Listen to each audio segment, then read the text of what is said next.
All right. Thank you so much for joining us today, Dr. Maples. I really appreciate it. My pleasure, Rebecca. Nice to be here. Thank you so much. So let's just jump right in. I'd like to start with something that you cite in your book, Brave Parent, which we will put a link to in our show notes for anybody to check out. You cite that 75% of our country's health expenditures for lifestyle diseases are preventable.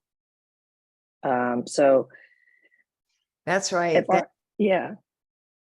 Yeah, and you say that our healthcare system isn't paying for prevention, only treatment. So how do we impact that? Well, that's a crazy number. If we did actually focus on prevention, we wouldn't have a healthcare crisis. It's true that this is the largest decrease in human health in the history of the human race.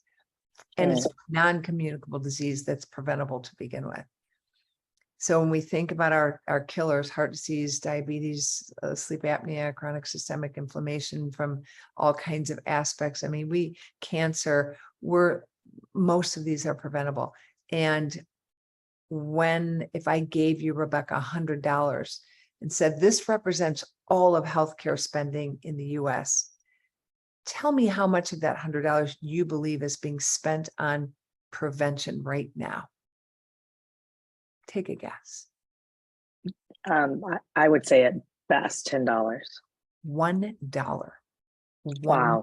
$1. So, you might be thinking about early detection like mammograms or PSA tests or colonoscopy, things like that. Those are not prevention. Those are early detection because we know that if we catch cancer early, we have better outcomes. But I'm not talking about catching disease early. I'm talking about preventing the diseases that we're paying dearly for. It's very Yeah, that is very different. And when I look at the fact that obstructive sleep apnea impacts 26% of our adult population, only 4% of them know, we're just catching the low-hanging fruit, and it's advanced disease. And, moderate sleep apnea increases your risk of stroke by 5 times, and cognitive decline. And I mean, there's so many things. Right. But there's this urban legend told of these 2 men standing in a river fly fishing, and they happen to see a child floating downstream, and the child's drowning. So they drop everything to do the save. They pull the child out, get him on the bank, and then they notice 2 other kids coming down the river drowning, and then 3 more. And these guys are literally hauling these kids out when one of them decides to take his waders off and put his sneakers on and start running upstream. And he says, "Where are you going? You can't leave me in this mess. Where are you going?" And he said, "I'm going upstream to figure out what's happening there." And the whole effort of pediatric airway identification and intervention and even prevention is an upstream effort to save a lot of lives later. And not just a lot of lives because we're all going to die. That's just a given, right? It's about the quality of our life here on earth. And of course, the quantity, but really the quality of our life. Right. And well, I guess kind of to build on that, then, I mean, with the statistics you just mentioned as far as adults go, and when we back up to where it possibly comes from, we're looking at what 30 to 35% of children have some kind of sleep disordered breathing. Right. And if you Google that number, how many kids have sleep disordered breathing, you're going to be looking at the outcome of sleep tests. How many of our babies really go through sleep tests? Hardly any. Right. That accounts for about 3%. And that's what you'll see in the literature if you look. But when we talk about sleep-related breathing disorders at 35% of children, we're talking about a cluster of symptoms such as any audible breathing or snoring. We call this upper airway resistance syndrome. That's actually measurable. I think that we have a lot more UARS in children than we ever imagined. We tend to typify this condition. By the way, we begin with healthy sleep, and then we move into sort of less healthy sleep, some obstruction, then UARS, then beginning with sleep apnea, and then more advanced sleep apnea. But when we think about UARS, it's measurable in a sleep study. It's they don't stop breathing for 10 seconds or more. So there aren't the apneic events we see. So they're not measurable with the typical polysomnogram or home sleep test. You literally need to have a technician watching the patient. And we typify this as the sociographic or the demographic is young, fit females. But we see it a Okay. lot in kids. I'm convinced that it's all over in the pediatric population, where they have an effort to breathe and then they breathe. So they don't stop breathing for that full 10 seconds and they don't become hypoxic. But what they do become is sleep deprived because they're not getting a full night's sleep. If every time you start to slip into deep sleep and you go into REM sleep and then you wake up with an effort to breathe and breathe, you don't get Right. to restore your cells, your cognitive function, your brain health. Like, you're sleepy, and sleep Mhm. deprivation is a big deal.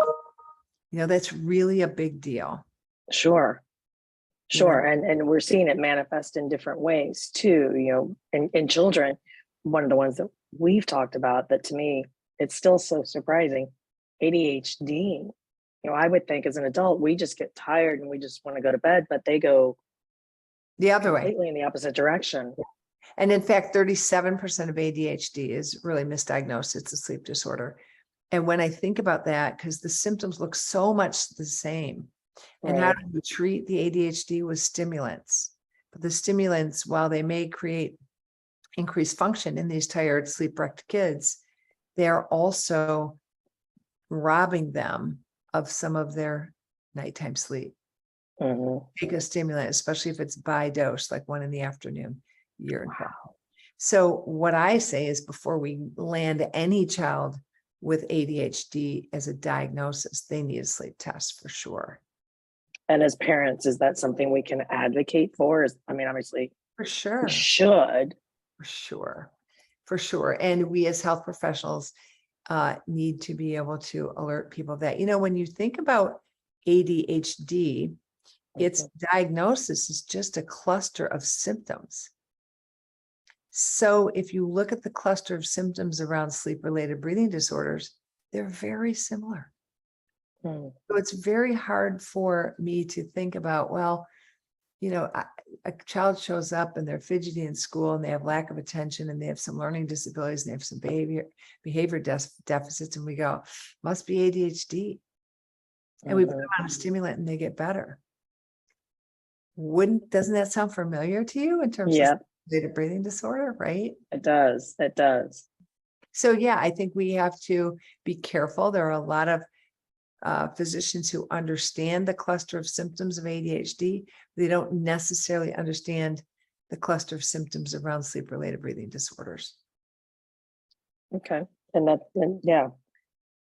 And I guess kind of to segue in, because we've talked about this on some other podcasts, and in your book, Brave Parent, you reference some of the information presented by Dr. Boyd, which for those who haven't heard it, I'll link that in our show notes so they can listen to that episode. But you know what? Let's back up for a quick second, because when I mentioned 35% of kids have sleep-related breathing disorders, I said snoring and any obstruction, audible breathing, upper airway resistance syndrome, and then I sort of stopped. It also includes obstructive sleep apnea, of course, chronic congestion, and I'm going to talk in a few minutes about allergies being the number one reason for chronic congestion, and the effects of that, the impact of that.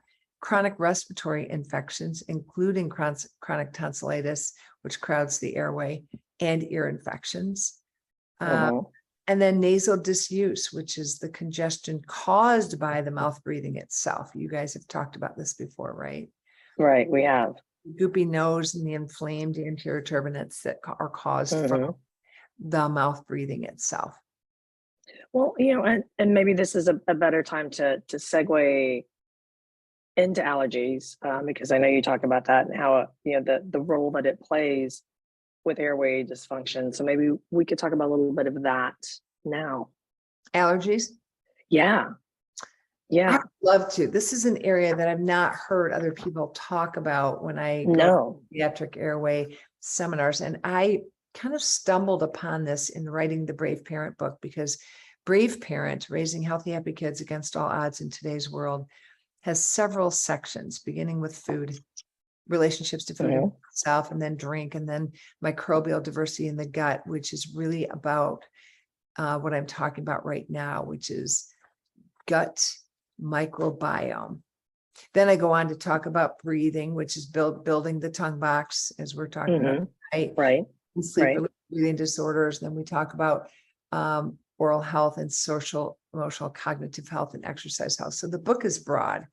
Yes. In the research, in the evidence for looking at the fact that our gut microbiome has decreased in diversity about half in 50 years. So what does that mean? For every cell in our human body, we have 11 bugs living on us or in us. Okay. 11. 11. 10 to 1 virus and 1 to 1 bacteria. That's a lot, right? Our gut, as an adult, the bacteria in our gut, if you were to take it out and weigh it, weighs approximately 3.5 pounds, anywhere from like 2.5 to 7 pounds of bugs itself. Okay. Okay.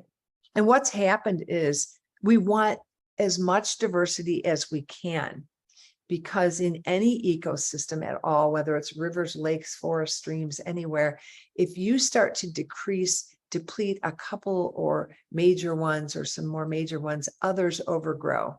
In dentistry, we see it a lot. We see a lot of candida overgrowth.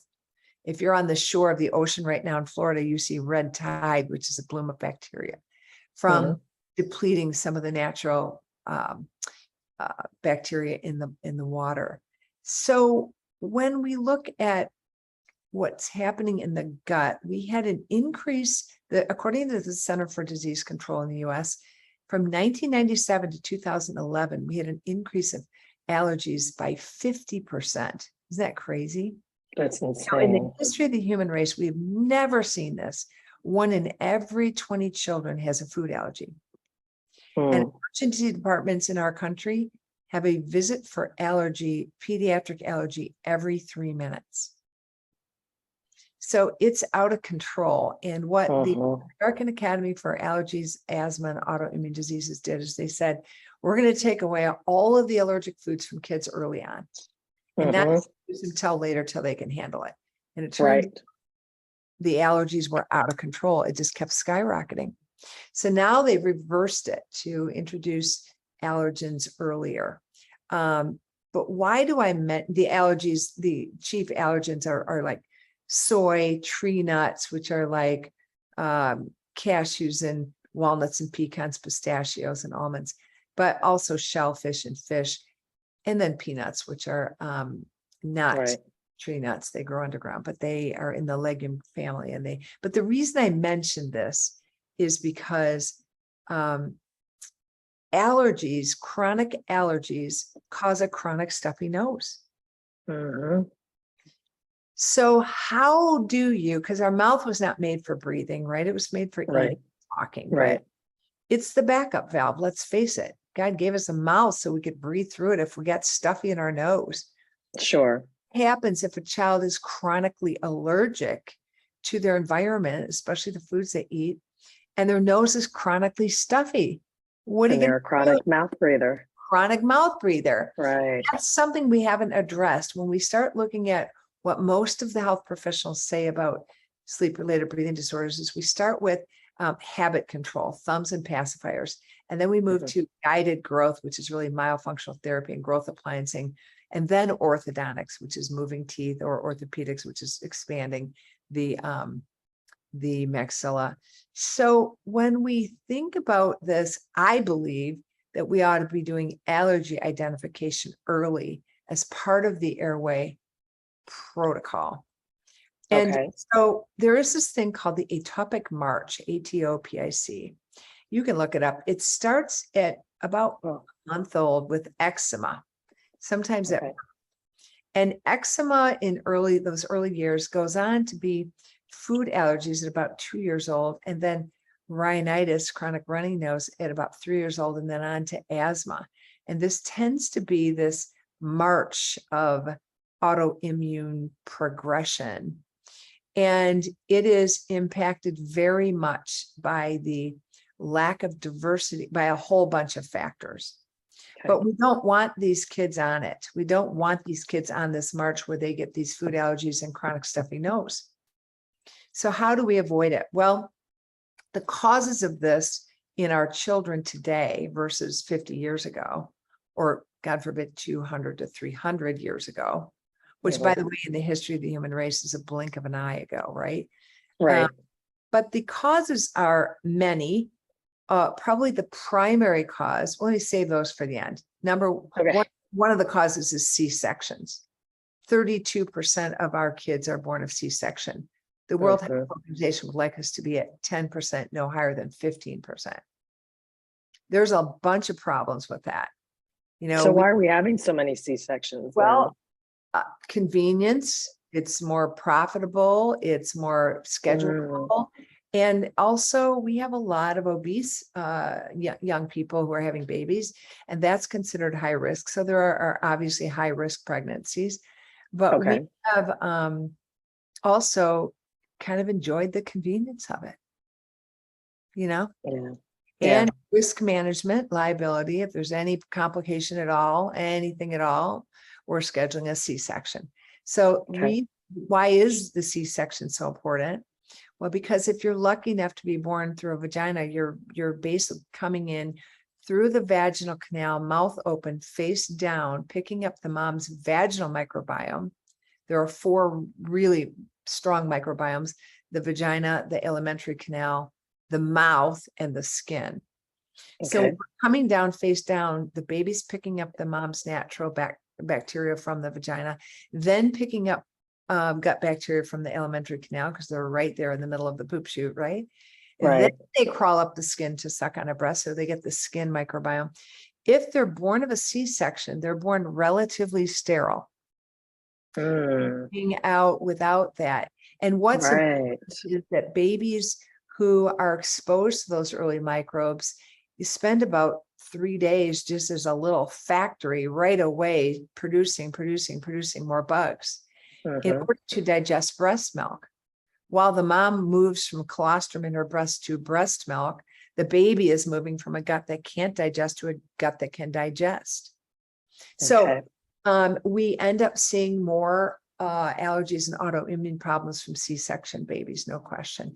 Then we have the child's antibiotic history, and we start by dumping antibiotics in their eyes the minute they're born, right?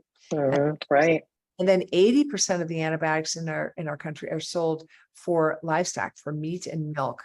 So if you're not buying humanely treated animals that are raised without antibiotics, you're getting all of that antibiotic, right? Then we have over sanitization of our world that started back with hot dishwashers and hot washers and dryers, but has really progressed during COVID. I mean, during everything from sanitizing everything, plus indoor play versus outdoor play. We live in these hermetically sealed homes. We need to be out in the earth. Kids need to be out playing in everything except animal feces, really. Everything. Rivers and streams and forests, and digging the dirt and all of that. Also, the biggest ones that I didn't mention first were ultra processed foods in boxes where there's no soil, no living bugs, none of that, and it's a whole bunch of chemical additives that we are unfortunately needing to process, emulsifiers and thickeners and flavor enhancers and all of the chemicals that keep foods on the shelf for 6 months or a year. And then there's the probably neck and neck with ultra processed food is just the lack of diversity in our food. 75% of our food comes from only 5 species of plants and 12 species of animals.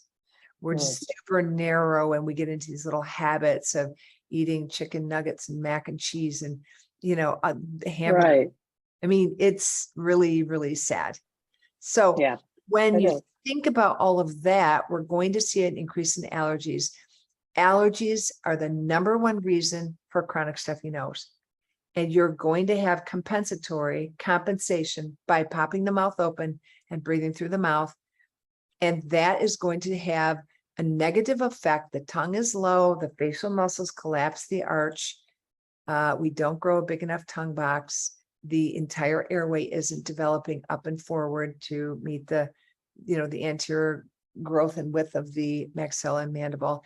And we end up with a thwarted development of the growth that we can't get back. So I think this area of pediatric allergy is huge. It And is huge. I mean, I don't know anyone else talking about it, but I wish everyone was, because I think it's a big deal. I think we need to really look at that. I would agree. And correct me if I'm wrong, but can't these allergies or the allergens themselves impact inflammation, which again is going to go back and impact your airway? Totally. Absolutely. Yes. Absolutely. Yes. And then the other part is, we focus on putting anti-inflammatories up the nose, like xylitol and nasal clearing and things like that. But if you are unaware of a food allergy and you're getting chronic rhinitis from the food allergy, like no amount of rinsing is going to get at that root cause. We need to go to the root cause of the congestion. And that's an area I think we're missing. So thank you for asking about that. Absolutely. Sure. Well, and I guess, and then this does kind of build on it, and it's kind of where I was leading before, because you had referenced some things that Dr. Boyd had mentioned. And one of the things that you mentioned that we really haven't talked a lot about, which is surprising, but incorrect swallowing patterns. Yeah. So as a parent, what exactly is this, and what should we be looking for? Well, it's interesting. I'm not a myofunctional therapist. All three of my hygienists are trained in myofunctional therapy, and we have one on our team, one who's practicing on our team. So I will tell you that I know something about it. I'm not an expert in myofunctional therapy or speech language pathology, but I do know that when we look at tongue function, the tongue has to work a lot harder at sucking from a breast than a bottle. We need proper latch so that we can give a child, if the mom's willing, as much breast time as possible. Okay. And that way, the 16 muscles that come together to make the tongue, by the way, the tongue is the tip part that you use for articulation, or pointy, the pointy part is just a fragment of the entire tongue, right? Right, because it's much longer than I think people realize. Thicker, it's like huge. It's, it's a big mass of muscles. And those 16 muscles need to do the work to expand that mid-palatal suture and grow the tongue box that it lives in. In dentistry, we always say muscles always win. So what does that mean? In the scissors, paper, rock game, the paper covers the rock and the scissors the paper, or the scissors cut the paper and the rock squishes the scissors. So you go like scissors, paper, rock. In dentistry, I don't care what you put up against muscles win every time. Every time. So when you have a muscle group like the tongue, if it's strong and robust and has the ability to move the way it's supposed to, and we develop that growth of musculature, you will absolutely develop a tongue box that supports nice straight teeth, broad nasal base, because remember, the roof of the mouth is the floor of the nose. It's a very thin, right? You drilled a hole through your palate, and I don't recommend it, but if you do drill it, you'll be there in a heartbeat, a quarter of an inch, right? You'll be right there.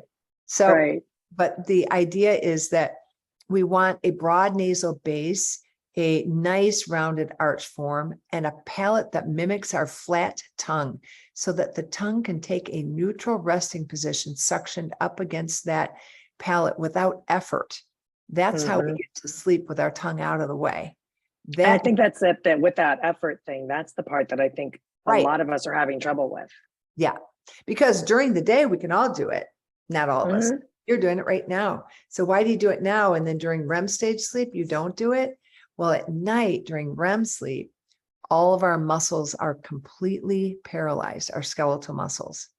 And that turns out has advantages. So you don't kill anyone when you have dreams of doing that. All of our spouses are alive for a reason. Right. But the disadvantages are that if you can't hold your tongue in its proper rightful position up on the palate out of the airway. If that's not the neutral resting place for the tongue will fall back and collapse into the throat. And that causes obstruction. Right. So we have to think about the tongue as early as possible. Is it able to suction the back of the tongue up against the palate? And does the child have the movement to be able to put the tongue out over the lower edentulous ridge, the bony ridge? Kevin calling me. Isn't that funny? You want him to answer the Hey, question? Dr. Boyd. Hey, Dr. Boyd. Anyway, if you want the tongue to be able to move out over the bony ridge onto the lower part of the mom's breast, the alveolar or the region of the breast that produces the milk, right? The glands. And you need the baby to be able to swallow that milk. You need kind of a front to back movement, but we also want the lateral movement of the tongue to develop, which means when we start to move, okay, so let me go back for a quick second. If the baby's tongue cannot suck from a breast efficiently, it's often because of an anterior or posterior tongue tie. Okay. By releasing the tie, we can allow the baby's tongue to, but releasing the tie and then having parents stretch the wounds during the healing process, we can allow the tongue to take its rightful place in the palate and suck efficiently. So it begins with a good latch. Okay. All right. Now, from there, I'm a firm believer that we need to start, as we start to move from breast milk to breast milk and real food, whole food, hopefully, not just pureed jarred baby food or pouches, right? Right. What those pureed baby foods are, if you think about it, how long ago did we develop blenders in the history of the human race? A quick hot second ago. Right. Before that, we didn't have blenders. Mm-mm. When you blend the food and give it to the baby, they literally are mimicking that front to back motion of sucking. And now we have pouches of blended. Yes. So now they're just sucking from a pouch instead of a breast. Instead of masticating food, where they're literally using, this is called baby-led weaning, where you're making food soft enough that they can pinch it and squish it and gum it, but they're literally having to navigate food in their mouth and use those masticatory muscles, including the lateral motion of their tongue.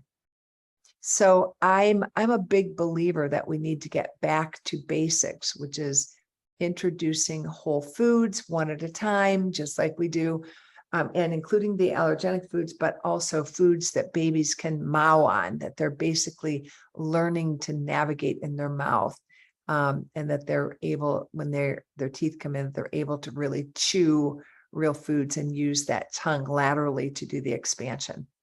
And foods like? Starting out with, there's a lot of books on baby-led weaning, but anything at all. Avocados and bananas, and you can, cook the carrots and give them a carrot to mow on it.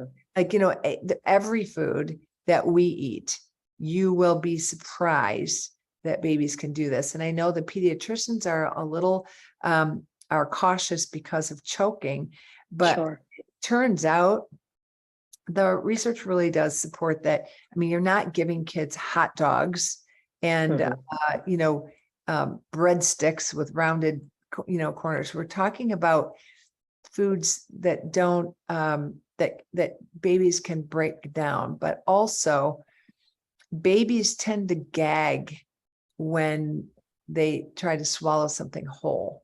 It's parents that are going like this that apparently cause the baby to gasp and to choke. So I know that that's a fear for people, but watching countless babies of my patients and my nieces and nephews and a variety of people really work on this baby-led weaning, it's pretty impressive. It's also easier for parents because they're eating the same food you are.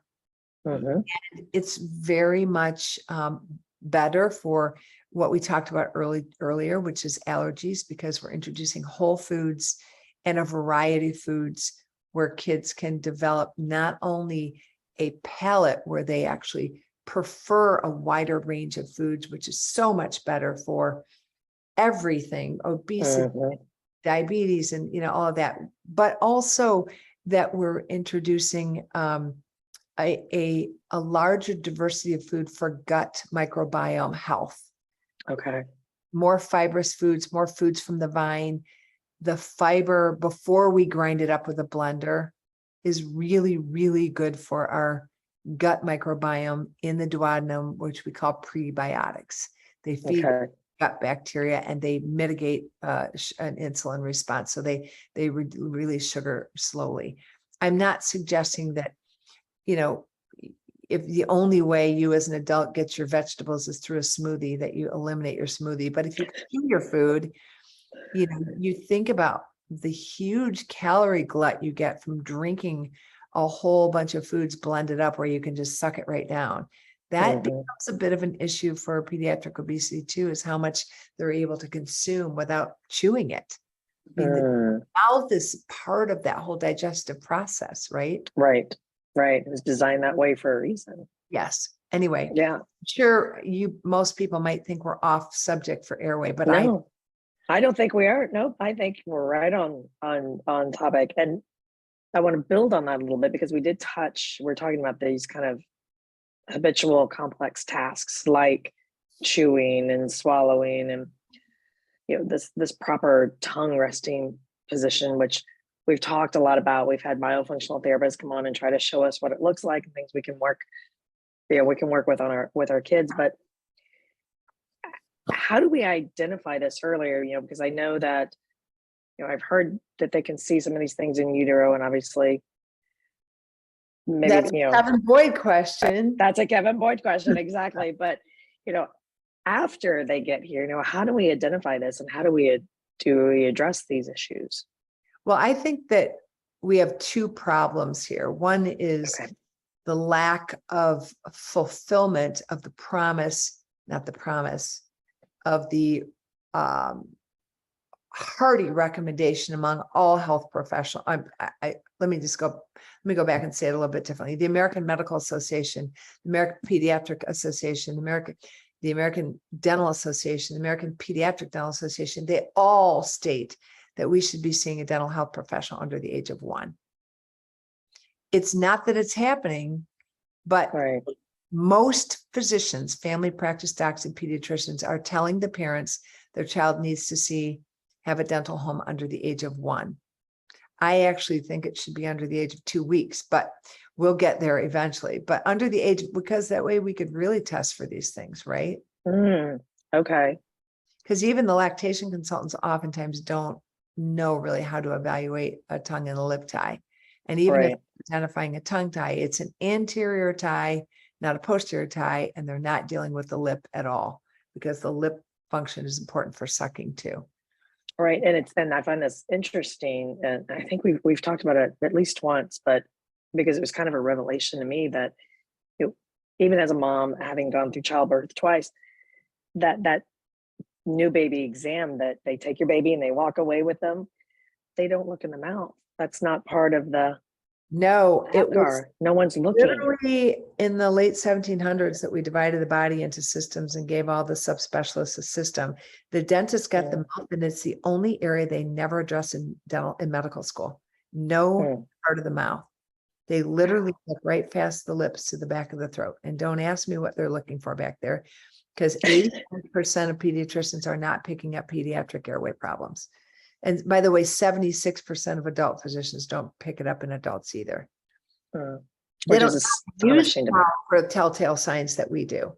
So that's us to help teach the physicians how to do it. But in general, part of the problem is that we can't get general dentists to see babies under the age of 1. So if you were told by your pediatrician that your child should have a dental home under the age of 1, and you said, okay, I'm going to call my dentist, and you call on the phone and the dentist says, I'm sorry, the receptionist says, we don't see them till 3 years old. So you go, I best get on the internet and find out who's going to see my baby.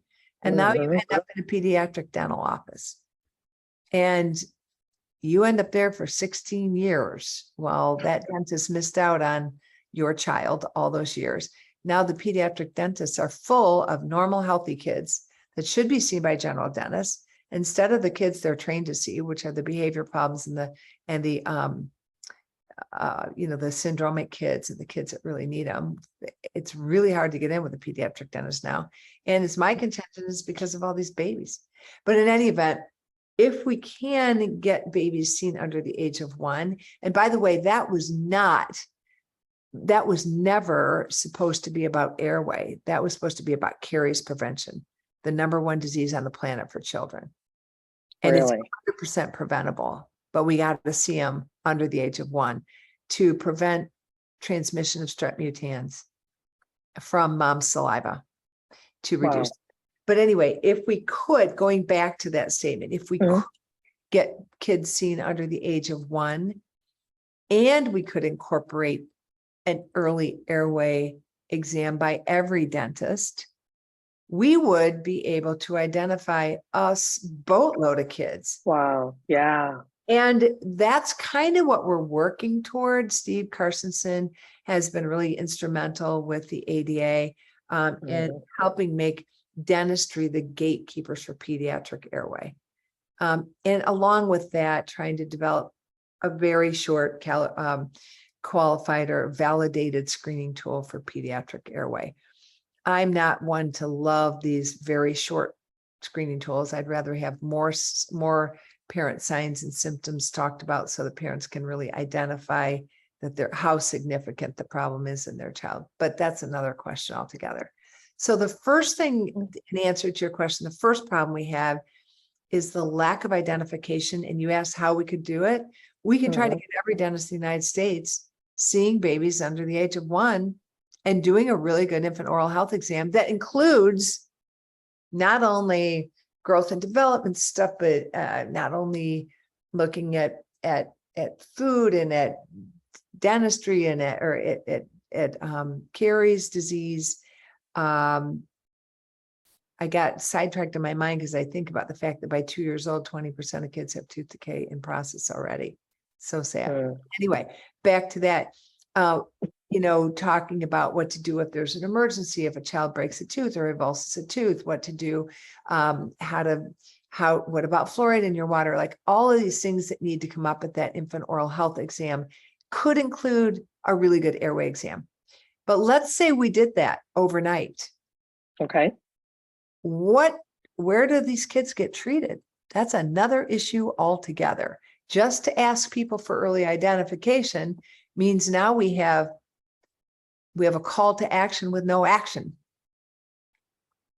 And that's a problem. That's the part that our Endeavor group, a part of AAPMD, is really working on building globally, which is some access to help, to care for these kids. So, and that, I guess that kind of segues into, and I'd love your opinion on this because I've asked other guests this. So the parents read your book and they read Dr. Lim's book and they come on our website and they're seeing these symptoms in their children. Yep.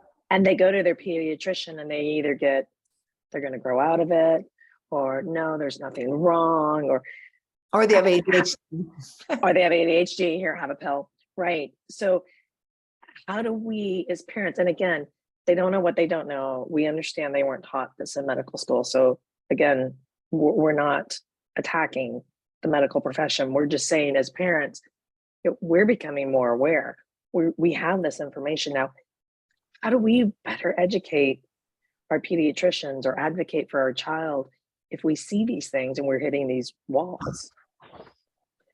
Well, that's a really good question. I think one of the ways that we can impact the entire movement is to arm parents with not only symptoms, physical signs, so that they can do an examination on their child to look for the low-hanging fruit, and then be able to ask more of their pediatricians and more of their dentists to say, here's what I know.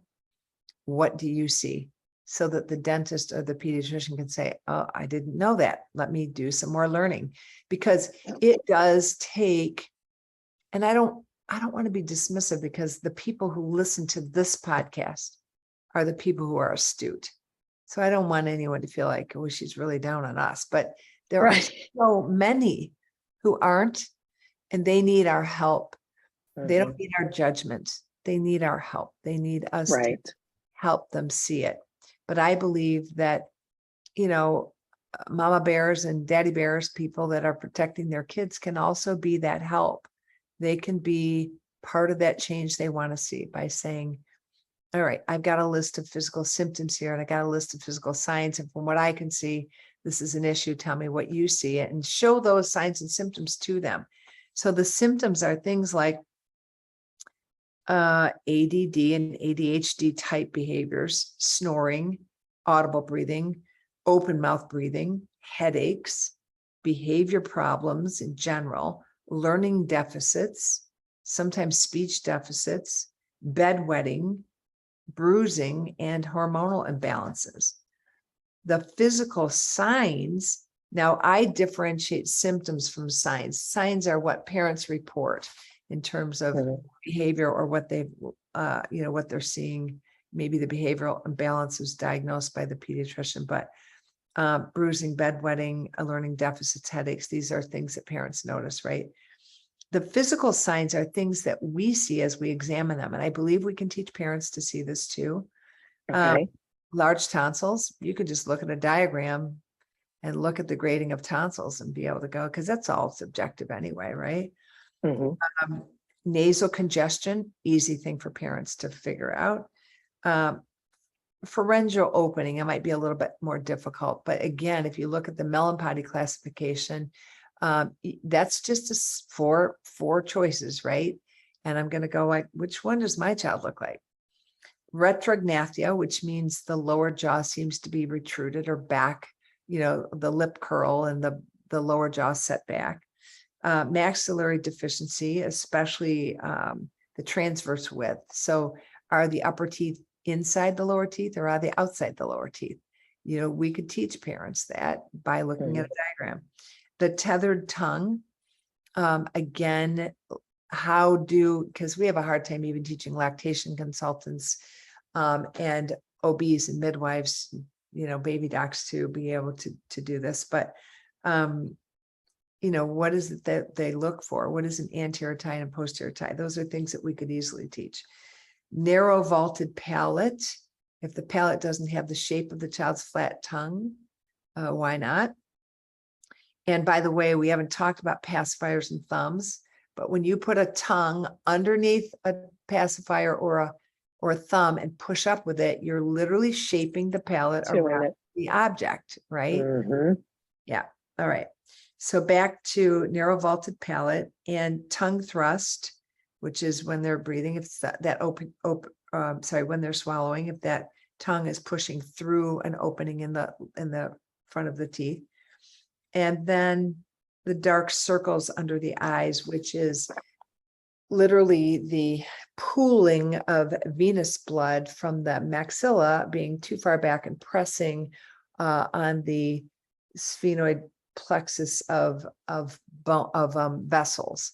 So you get a pooling of unoxygenated blood that is underneath the eyes. We call it venous pooling.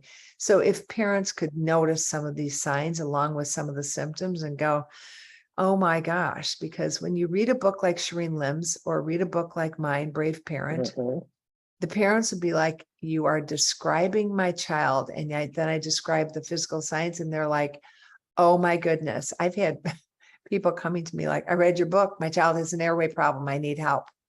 Like, it's not that hard. Yeah. Hard for parents to get it, No, and I can also, we have in our recommended reading, we have about 15 books that, we've put out there that we say, we've read it, you're going to get something from it. But when it comes to parents, anytime I get an email from a parent, what do I read?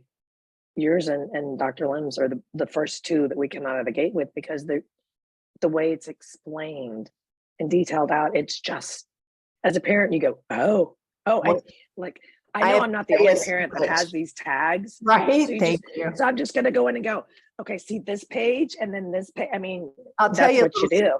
Shireen Lim is a good friend of mine, and I have a book coach who I love to write, and I love to write for the public. But she, in reading my book as she was putting together the whole manuscript, she was like, "My child has a reading disorder." Great, oh, and so Lauren became I was gonna say Lauren, yeah.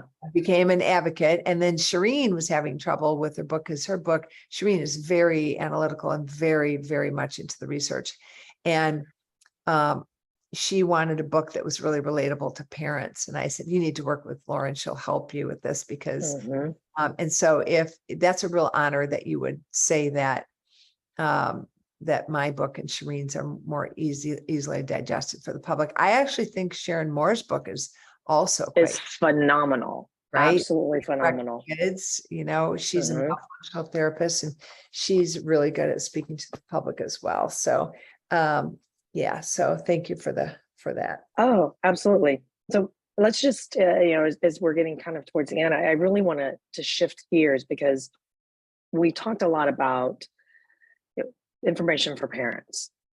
And we touched briefly on the fact that, there is this huge gap just on the medical side. And obviously you are a huge advocate for sleep education and airway education. And obviously, because you're on our board, we're well aware of that and very appreciative of what you bring to the table. So, Honor. why are these causes so important to you? I mean, you travel the world speaking, and you still have your practice, and you're leading these discussions, and you're 24/7. Where does this drive from? I am. You know my personal story, Rebecca. I don't actually. Okay, it's written in the preface of the book, so in more Okay. detail. But I was born of two parents who smoked 2 packs a day each, and born with bad lungs, premature lungs, and in an oxygen tent for 3 months. My lips would turn blue as I got home. Remember? I do. Yes. Okay. That took a And I second. developed 52 allergies, and I had allergy shots twice a week, and I had 7 hospitalizations for pneumonia under the age of 12. So it wasn't until I met an internist at the age of my early teens that I began to, she helped me reframe my life and shift what I was doing. And I started focusing on exercise and for lung health and diet and sleep.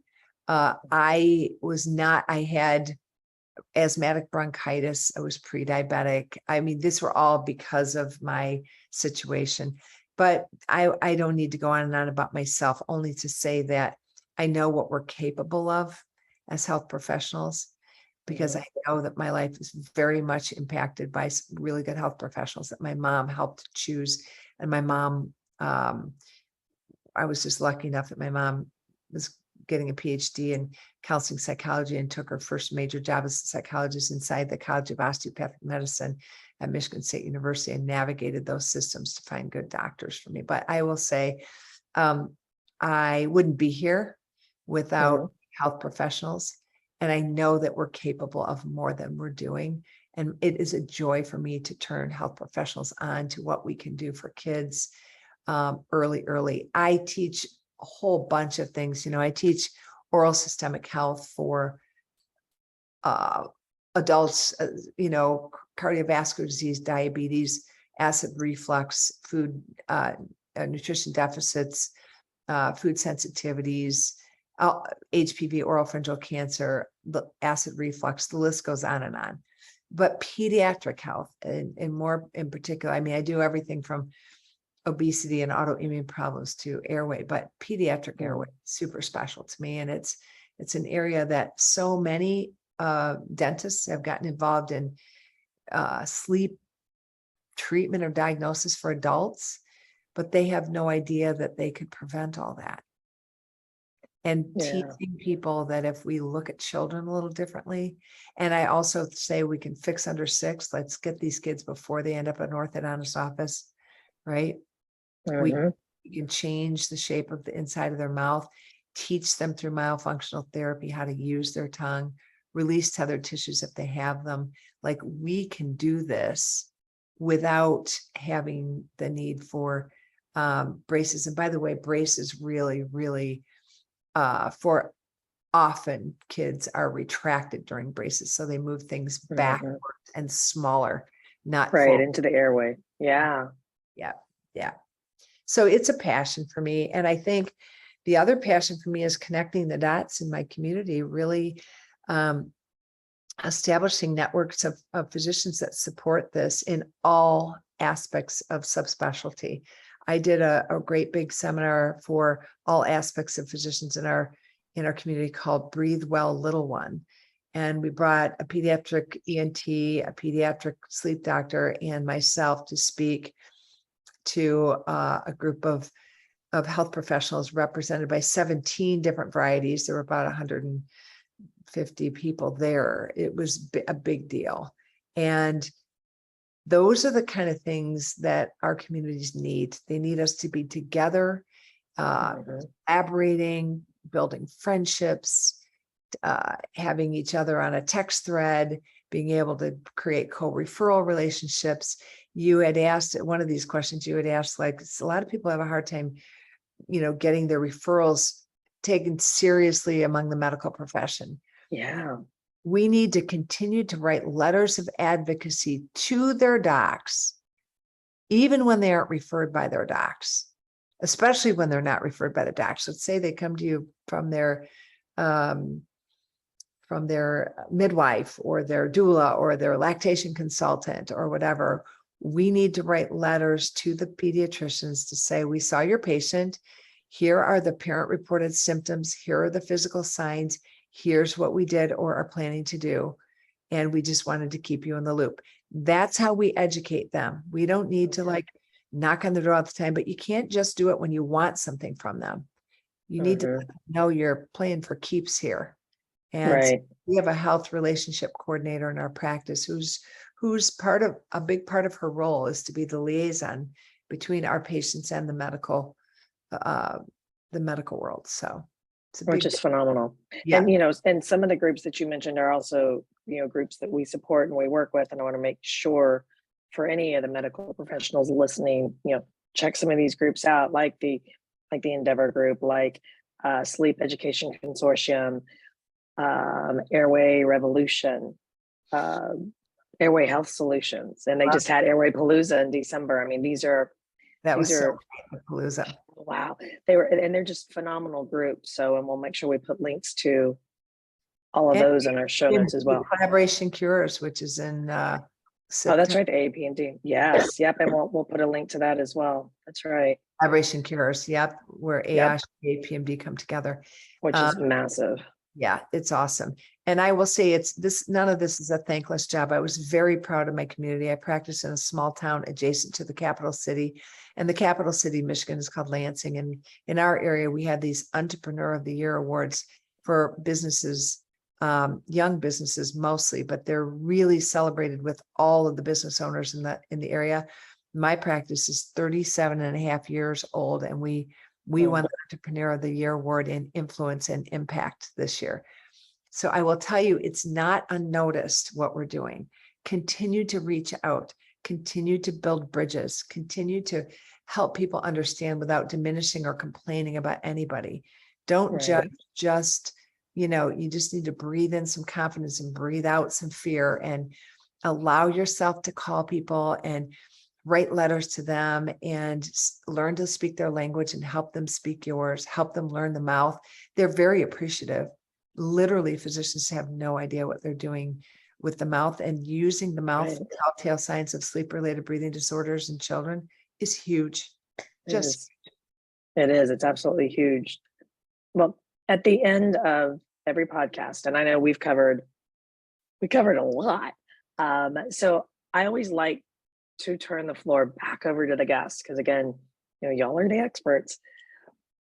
Final words for either parents or medical professionals that you would like to just leave with our listeners. I just like Margaret Mead's words: never doubt that a small group of committed citizens can change the world, because indeed it is the only thing that ever has. So your Children's Airway Foundation is really, First Foundation is really that group, and there are many others, but I believe that we can do this. I don't know how many people listen to this podcast, but I do know that you're listening for a reason and that you are chosen because of your interest to help spread the word. So if you like something on this today, repeat it to someone, and just continue to be the change you want to see in the world. In a world that's lacking prevention, we circle around to how we started. In a world that doesn't pay for prevention, we're doing it out of the goodness of our heart to make a better tomorrow. And it's important that we continue to talk about it. Absolutely. Thank you. Thank you for that. Was probably one of the most profound, and just thank you. Yeah. Thank you for Thank that. you for all the work you're doing, Rebecca. And we're neighbors, Absolutely. and so we should I know we are. Yay, Michigan. Thank you.